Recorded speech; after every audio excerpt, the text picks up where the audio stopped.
حضور علیہ السلام سے ایک شخص نے پوچھا حضور میرے لیے بہترین وظیفہ کیا ہے؟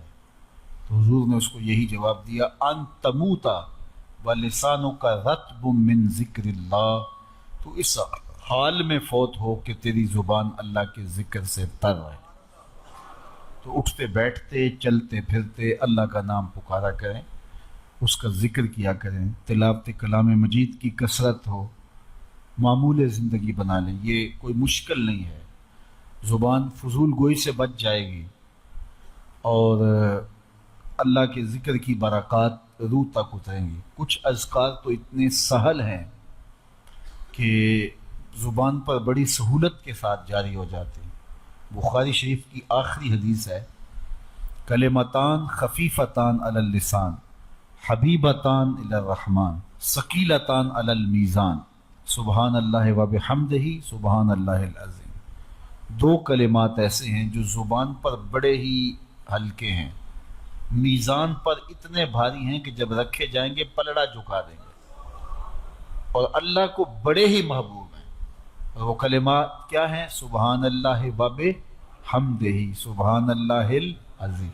اب یہ دو کلمات ایسے ہیں کہ جس کو آپ چلتے پھرتے وضو بے وضو پڑھ سکتے ہیں، کوئی اوکھے نہیں ہے، اس سے زبان نہیں تھکتی، جبڑے نہیں تھکتے، ذہن نہیں تھکتا، دماغ نہیں تھکتا، چلتے پھرتے اٹھتے بیٹھتے وضو بے وضو سوتے جاگتے لیٹے کروٹ لیٹے جیسے بھی آپ پڑھ سکتے ہیں سبحان اللہ و بحمدہ سبحان اللہ العظیم۔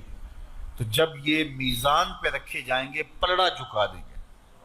اور ایک روایت میں آتا ہے کہ یہ سبحان اللہ والحمدللہ اس قدر بابرکت کلمات ہیں کہ جب یہ کلمات کہے جاتے ہیں زمین سے آسمان تک جتنی خالی جگہ ہے نور سے بھر جاتی ہے۔ اللہ اکبر۔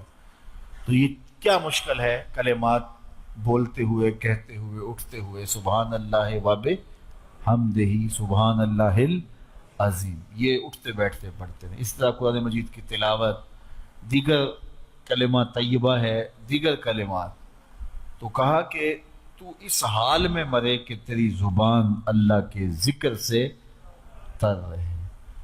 کہتے ہیں خاموشی فضول گوئی سے بہتر ہے اور خاموشی سے اللہ کا ذکر بہتر ہے۔ اگر میسر آ جائے تو اللہ کا ذکر کرے، اور اگر یہ میسر نہیں ہے تو خاموش ہو جائیں۔ فضول باتیں، غیبت، چغلی، یہ وہ امور ہیں جو باطن کو اجاڑ دیتے ہیں۔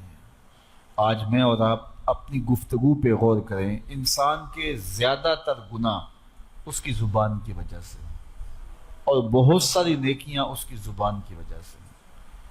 تو اللہ تعالیٰ نے اس کو 32 دانتوں میں جکڑ کے رکھا ہوا ہے، لیکن یہ پھر بھی بے قابو ہو جاتی ہے۔ تو اس زبان کو کنٹرول میں رکھیں، اس کو اللہ کے ذکر سے تر رکھیں۔